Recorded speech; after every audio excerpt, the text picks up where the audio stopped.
Welcome to Second Chapter, Unforgettable Career Stories Podcast. I'm Karen Sharp-Price, and I'm so glad you're here. Back in 2020, I launched a podcast called SharpHR Career Corner. The goal was simple, to create a library of real conversations with people in all kinds of roles across industries sharing their career stories. Over 3 years, in 53 episodes, those stories became a reminder that there's no real single path to a meaningful career. Now I'm back with a new mini-series, Second Chapter. This is for those of you who love the original podcast and for those just finding us for the first time. Since COVID, I've noticed something powerful. So many people have paused, reflected, and realized that life is just too short to stay stuck in work that doesn't fit anymore. Second Chapter is about those moments, the pivots, the risks, the brave decisions to choose work that actually feels meaningful.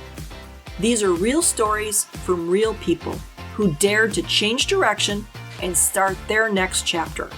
I hope you enjoy. Hello, everyone. Today's conversation is with John Adams, better known as the Too Tall Franchise Guy. Welcome, John, and thanks for being here today. Hey, Karen, great to be here. It's been a while. We've been friends a long time, and I haven't seen you in a while, so I it's good to be know. back in touch with you. So let's start with when you look back at your career from early leadership roles to where you are today, what feels like the first real pivot that you made in your story? So coming out of college, I got into a leadership training position with a small bank here in Rochester, Monroe Savings Bank. So I was kind of fast-tracked into leadership.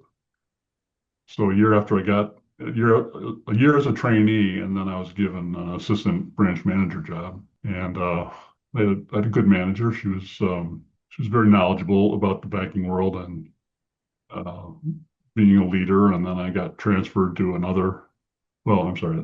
I went from there to having my own branch a year later. So really, that move from trainee to being the assistant manager was really the pivot in terms of leadership and where that all started.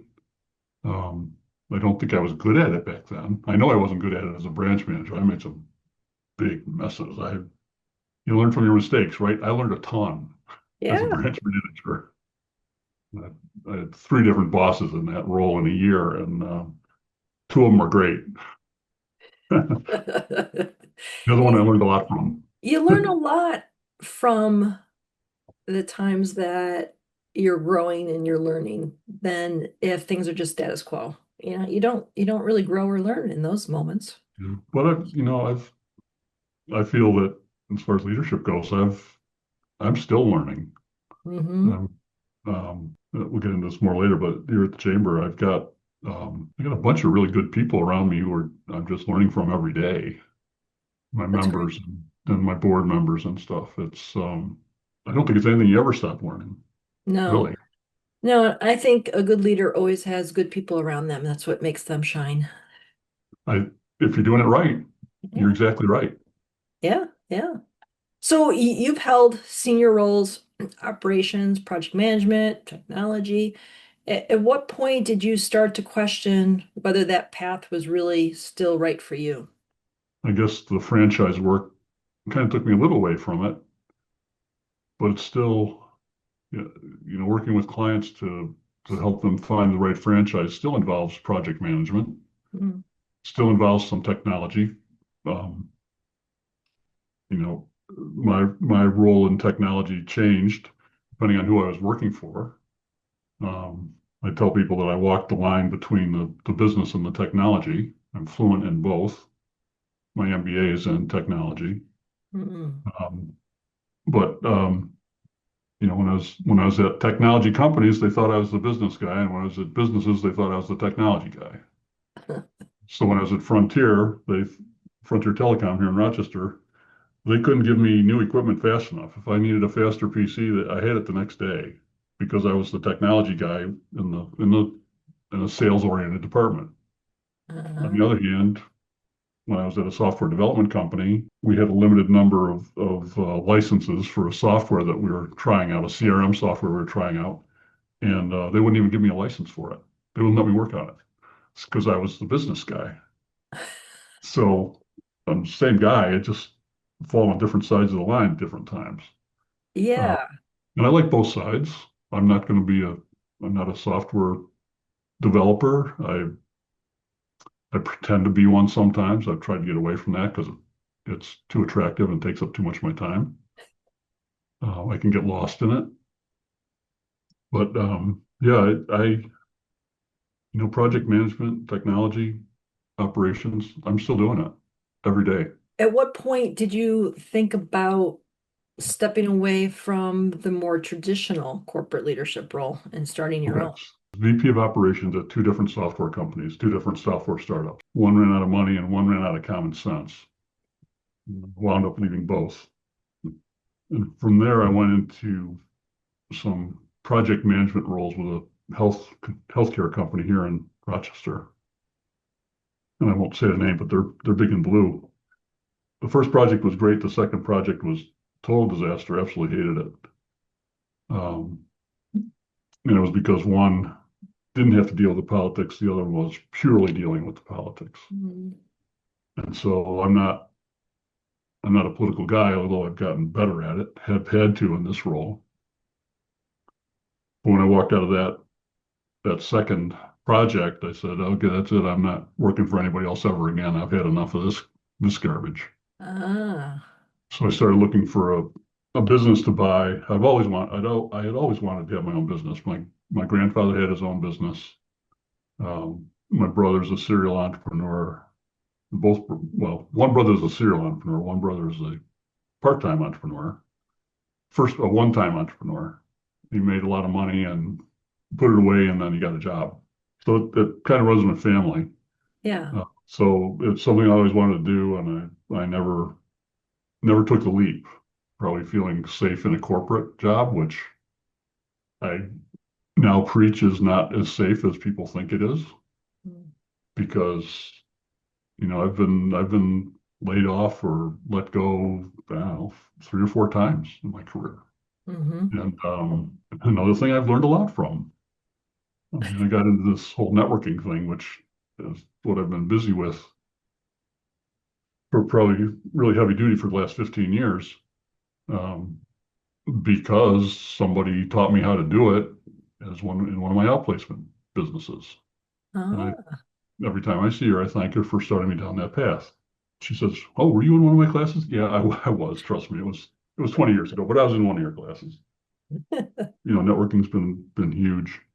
You realized at that moment that you were thinking about making a change, but what gave you the confidence to like start your own? Because it is a leap for all of us that decide that we may have enjoyed what we were doing from time to time out in the real world of corporate, but um, everybody has that kind of moment that they're like, yeah, I don't know, it doesn't give me what I used to have and what I enjoyed. What was going through your head to make that? I mean, your brothers were successful, so that helped, I guess. But You know, what pushed you? what pushed me was my experience with that second project. Mm, It was I was there as window dressing. mm, They didn't want the project completed because they were fighting at the state level to not have to do it, but they needed to be able to say that they had somebody on it, but it didn't get any resources. My boss told me to lie to vice presidents and tell them that what progress we were making. I had to meet with 6 vice presidents a week to debrief them, and it was just so horrible. yeah. I just said, I can't do this anymore. And the VP of operations jobs were good. I mean, they were difficult companies to work for, but there were great people there. But I really just wasn't enamored with it anymore, and I was ready to go and do something different. So how did you get the idea of the Too Tall franchise guy? Okay, so as I was looking around for a business to buy, I was introduced to this guy named Ron Levecchi out of Buffalo, and he had this business called FranNet, and he owned a territory, Buffalo, Rochester, and Syracuse. He was based in Buffalo. He was tired of driving to Rochester, so he's looking for somebody to cover Rochester. I was looking for a franchise through him, And he eventually said, why don't you do this in Rochester? So I said, okay, I'll do that. So that's what I'm doing. And you branded yourself. Well, that came much later, actually. Oh, okay. Um, I worked for Ron for about 3 years. Then he retired and I bought the business. So that was about 10 years ago. Oh, okay. And I paid way too much. I did not do my due diligence. I paid way too much. I to prevent my clients from doing that. If you're listening, Ron, I paid you too much. But So tell us what you do for people who have no idea what FranNet is or the Too Tall franchise guy. They might maybe be able to pick out some of it, but what do you do for people? so it's really all the same. The Too Tall franchise guy is just a marketing differentiation Okay. because as we went along, FranNet started taking away protected territories. So I no longer have a protected territory. So being FranNet of Western and Central New York didn't make any sense because I was going out on a more national basis. Oh, I, so, as you know, Southern California is not a protected territory anymore. So I can go and market there and I can find people there. Um, a third of Texas is not a protected territory. I can go market there and find people there. And these are markets that are way better than Western and Central New York for franchises. hmm. So to break away from FranNet of Western and Central New York, which doesn't really play well in Los Angeles, it doesn't mean anything to anybody. Yeah. Too tall franchise guy, I there's here someplace. And a guy who, just said I'm going to do it because, as you know, I'm really tall. I'm Yes. 6'10". I kind of stick out in a room. The height is memorable. People remember me because I'm really, really tall. Uh-huh. So I looked up and tootall.biz was available. Tootall.com was not. So I bought tootall.biz. Ah. Um, and that has become the branding. So from tootall.biz, we got the Too Tall franchise guy or the Too Tall franchise group. My female associate doesn't want to be working for the Too Tall franchise guy. She prefers the Too Tall franchise group. Same initials, so it doesn't matter. Yeah. But I trademarked the Too Tall franchise guy, so it's mine. And that's just a marketing thing. So what do I do with my clients? I get to know my clients and understand what they're about. Mhm. We have a profile tool that we take. I don't know if I've offered it to you. I don't know if you've taken it, but I don't remember. yeah, um, you're welcome to take it anytime. I can give you the link. Okay. Um, but it's like a Myers-Briggs or a DISC, and but it's focused on franchises instead of general personality traits. We investigate about how well, one of the big areas is, will you follow a process procedure that was invented by somebody else? Can you do that? Mm. The real pure entrepreneur, and we have a measure of that, 0 to 10, and where they are on that scale. And if they're at 0, I just say, let's not waste your time and my time, and let's not anger a franchisee because you're not going to want to follow their plan. Okay. So, I can use that as a filter, but it's like a Myers-Briggs. It's not a be all and end all. It's not you get this back and you plug it into an equation and you say, these are the 10 franchises you should look at. Because you have to understand the person, really figure out what their likes and dislikes are. Somebody who doesn't want to get called out in the middle of the night, we don't put them in a restoration business. Mm-hmm. Somebody who commutes, lives in Florida in the winter and Buffalo in the summer, we don't want a business that's facility based. We want a service business so they can work from wherever they are. So lots and lots of factors go into it. In fact, I'm just rebuilding my database of all that stuff right now. And that's where the technology comes in. I use the technology that is given to us from FranNet in a different way than anybody else at FranNet.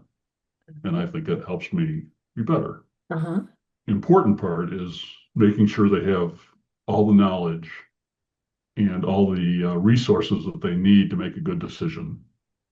That's my job. At some point they're going to need a franchise attorney to review the agreement. We do that when they get down to the last one. This is the one I really want to do. We have a franchise attorney review the agreement. It's a national agreement. The franchise attorney doesn't have to be local. I've got one in Buffalo and one in Rochester who are fantastic, and all my clients use them. They're going to want a CPA and a business attorney. They got to figure out, the business structure. A couple that's working on it now, and they're gonna close on something next month. And we had a conversation about LLCs, and that they need to have this conversation with their CPA and their business attorney of how to structure the LLC to be most advantageous for them. Well, they're a couple. The LLC needs to say 51% hers, 49% his. So they get the minority women business enterprise designation. Very interesting. This is stuff that I've figured out. I've learned about. Yeah. And how about it? Well, I discovered that Monroe County, where I live, has its own MWBE program that you can get certified in, within a week. You can get certified. You can be a certified MWBE in Monroe County for Monroe County projects. New York State, it's a year-long process. Wow. It's hard work to get it. There are consultants who can help you get that, but you can get it for Monroe County and get started with it and take advantage of it right away and make sure they know about that. And for some people, an LLC isn't the right tool. Maybe they need a C Corp. Maybe they want to roll over retirement funds into a retirement plan in their business, which is one way to fund it. It's got to be a C Corp. Well, there's a process for that. And there are people that I consult with who do that every day and can help the client through the process. So you have a great resource of people for all occasions. I'm a connector. I've always been a connector. That's what I do. So connecting people to the right people is important. And I believe the CPA and the business attorney should be local, so you can go and sit down with them and talk face to face. Yeah. I may be moving away from that a little bit, that they could be somewhere else. I think you still want your CPA in the same state. Because of laws and that? Because of the laws, and the CPAs are knowledgeable, they can figure out other states. But I have a client and put a guy in business in Brooklyn, and he discovered that the CPAs in Buffalo and Rochester and the business attorneys in Buffalo and Rochester were about a third the cost of the ones he would find locally in New York City. So he's in Brooklyn, but he's got a business attorney in Buffalo. I guess it's not a big deal. Yeah. So I'm coming away from that. But anyway, just make sure they have the resources. And those are the big resources, but there's also the business librarian at your local library can help you with research. Your insurance agent, very important piece of figuring out the business. I want them to go into the purchase fully knowledgeable and with as little risk as possible, because there is, of course, risk. Sure. In getting the, and like you said earlier, it's a big step and it's a big chunk of money. Yeah. Yeah. To go into any business, but franchise, at least that information is defined up front, and that other people have done it, which makes it safer for you. So there's advantage of the franchise, but I want them to be fully knowledgeable. I don't want them to come back to me in a year and say that was a horrible recommendation. I want them to come to the decision that this is a great fit for me. I've done my due diligence, got it all figured out. I'm ready to move forward with this. Yeah. And they get into it, and then somebody throws a monkey wrench into it a year later, and private equity comes in and buys out the franchise, and they change everything. Now, the due diligence that they did with me a year ago may not apply anymore, because the private equity people who are going crazy over franchises right now, they're trying to pump it up and make money and sell it in 5 years. So what do? They cut marketing. Well, marketing is a big reason why you buy a franchise instead of going it alone. I try to be a friendly ear, but I really can't do anything to help them at that point. Yeah. There's a lot a lot involved to take that step. The people that come to you, are these first time entrepreneurs? Are they people who felt stuck in life or burnout in their careers? Like what types of people come to you? I'm trying to think if I don't think I've had anybody that had a business. Oh, no, that's not true. I have had somebody that had a business before, had a couple businesses before. And this particular guy, when he sold his second business, which was in a particular um, optics related industry, which is what his background was. He was sitting home on the couch one day, and his wife walks in and says, this isn't going to happen. You got to go do something." And he didn't want to get a job, so he bought a business. I came out of telecom, and I knew a lot of people in that industry. Well, one of them called me up one day and said, I just got told that the telecom I'm with now is getting acquired. This is the fourth one in the last 2 years. Fourth time in the last 2 years we've been acquired. Wow. Every time I have to dumb down what we're doing because the new platform isn't as capable of what we're doing, and Mm, I'm sick and I'm ready to do something else. He bought a tree franchise. really? He wanted something that was outdoors that he could be busy with. He wanted to be able to work in the business and not just around it. He spent the first year on the ground crew, raking up the debris and putting it in the chipper. He never climbs a tree because that raises your Oh, workers' comp rates. yes. My husband Those, does work- that work. His insurance is crazy. those tree guys, those guys that climb the trees with the chainsaws, their workers' comp is kind of ridiculous. Yeah, it is really ridiculous. But he took what he learned in the telecom world and about managing and leading people. Luck favors the prepared, but he got a little lucky with another tree service in town closing down when he was opening up. He scooped some really fantastic people Oh, who are still with him. huh. Uh, five, That's hard to seven, do. a bunch of years later. He had one crew the first year, had two crews the second year, and three crews the third year. And he was rookie of the year the first year. And he was the leading franchise the next 2 years. And then somebody opened up in Charlotte, North Carolina, and he could work year round, where up here we're restricted to summer plus a little bit in the winter. Hmm.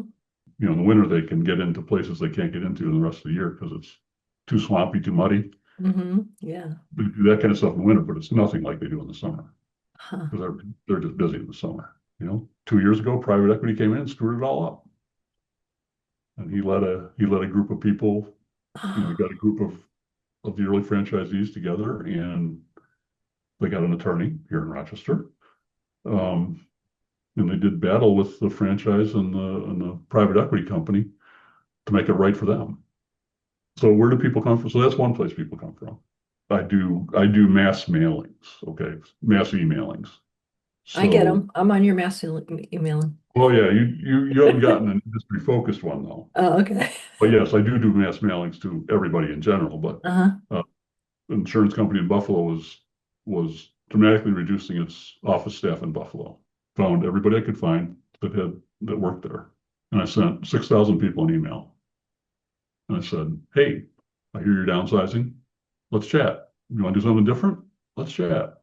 Even if you're not one of the ones being cut, maybe you want to do something different because you don't see the future in this industry." I didn't get anything out of that. 6 months later, they're doing another round of cutting. And the guy who he lives a mile from where I'm sitting right now in Greece. He was a remote employee. He'd been an auto claims adjuster for 20 years with them. He would have had to move to Buffalo if he wanted a management position. He didn't. He loved what he did. Um, and he said, I'm a little concerned about what's going on there. I want to look at something else. And so 2 weeks into the looking at it process, he got laid off. Now he's got, some amount of payout from the company that he can live on for a while he's getting the business started. And we found him a business, and he's got it up and running. Hmm. And private equity came in and screwed it up. Oh my So goodness. now he's talking to the tree guy about how they fought private equity. Like I said, I'm a connector. I connect. So, That's crazy that they keep coming in, swooping in and ruining well, it for people. it's all over the place. Huh. They don't just come into a single franchise. They'll come into somebody that, an organization has a lot of franchises, and they'll Hmm. buy the organization and then get, 10 franchises that are part of that organization. It's kind of a wacky world. Huh. But so where do I get clients from? All over. Yeah. That's You know, that's amazing. this couple that I mentioned earlier, I met the guy at the Chamber of Commerce meeting, not my Chamber of Commerce.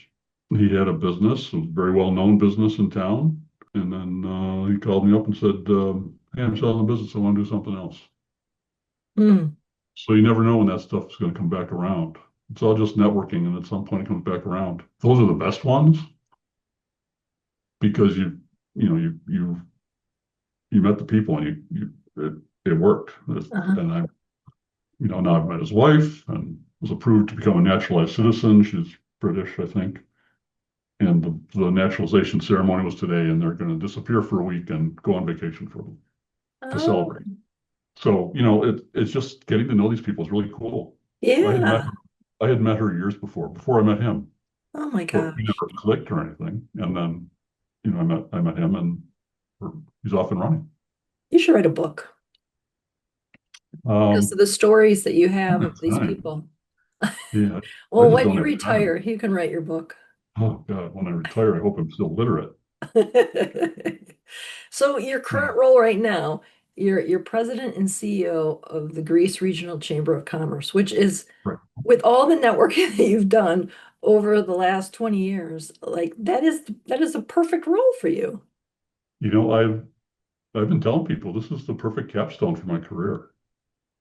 Yeah. Um, and I got into it. I mean, I didn't get into the chamber here thinking I'm going to be the president and CEO someday, but I joined the chamber Uh-huh. to do promotions for my franchise business. Okay. And to meet people on the west side of the city, I live on the east side, meet people on the west side of the city who might be interested in owning a franchise. And that's where it started. 2 years in, I was asked to join the board. So I joined the board. A year after that, I was asked to join the executive committee. So I joined the executive committee. And I became the treasurer. All along the way, I've met some really phenomenal people. There's you would know you wouldn't know the name being from Buffalo, but if you're in Rochester, you would know the name of one of these guys who owns a funeral home business, and he's been an incredible mentor to me.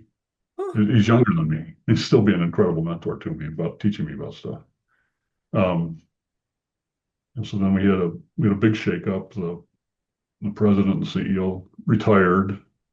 There was all this brouhaha, and basically the chairman left when the president retired. The executive committee looked at me and said, "Okay, your turn. You're gonna be the chair."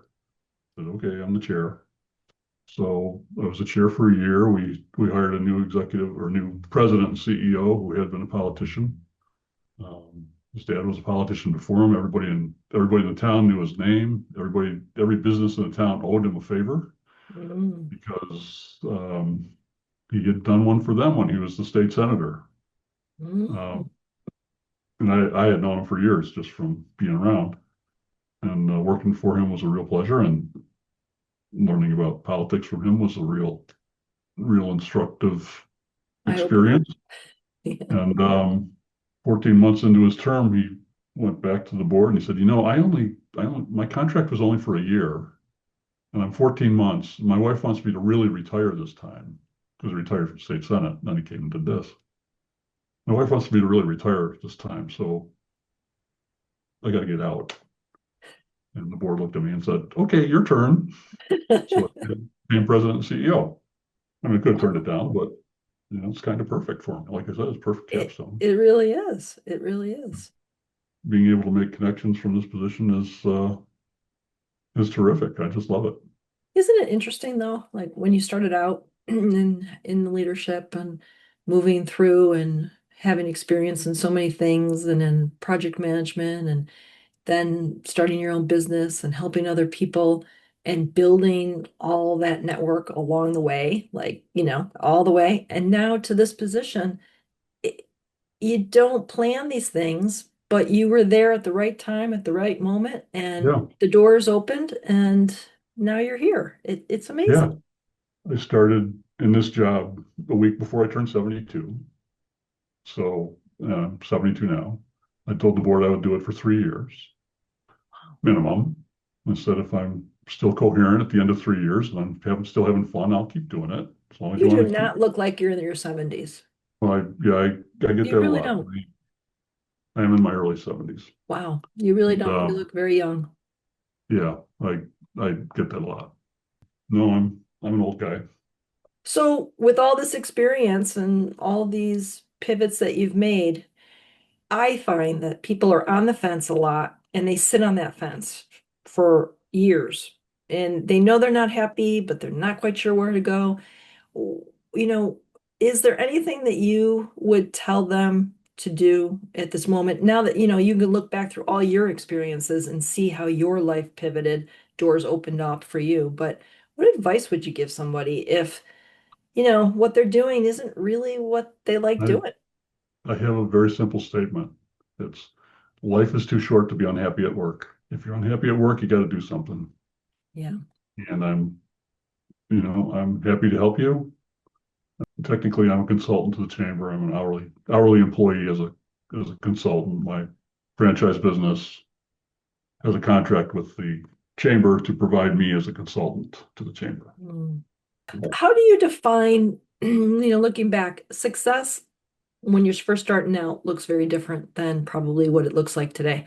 So how would you define success right now for you? Right now, well, there's some things up there on the board. If I get them done, that's success. Like I told you, I go down the rabbit hole of technology. And right now, ChatGPT is huge for us. I mean, there's only two of us here, Hmm. and you know, her job description says she's the executive assistant, but she's so far beyond that now Mm. that we made up the title Director of Mayhem Management for her, and that's on her business card. Um, and we're going to be trademarking that too. But every time she says it, people laugh. But it's Yeah. true. She takes all this stuff that's swirling around, and she's totally embraced. We use ChatGPT. She's totally embraced ChatGPT, and we couldn't function without it. Hmm. We're using ChatGPT to find all these foundational opportunities, and it helps us write them. Um, it helps us save time. I mean, the previous admin, God bless her, she knew how this place worked, and she knew where everything was on the computer. And we're still trying to figure that out. But she would spend a couple hours doing the minutes after a board meeting. I walked out of the board meeting after chatting with somebody for a couple minutes afterwards, and I walk out front, and Becky says, "Here are the minutes." I mean, 5 minutes, she had them done. One of the things that I love about leadership Hmm. is finding finding raw talent, Uh, finding really good people, hmm. and bringing them along. You know, Becky's had a really diverse career set, but the talent, the the skills that she brought uh, were apparent in the interview, and she has far exceeded my expectations of what she'd be able to do. Got to figure out how to do some of that really low end admin stuff because having Becky do it is a waste of time, Hmm. waste of her good time. Hmm. But she takes stuff and runs with it, Yeah. and developing watching her develop has just been over the last 6 months just been so much fun. And she loves coming to work.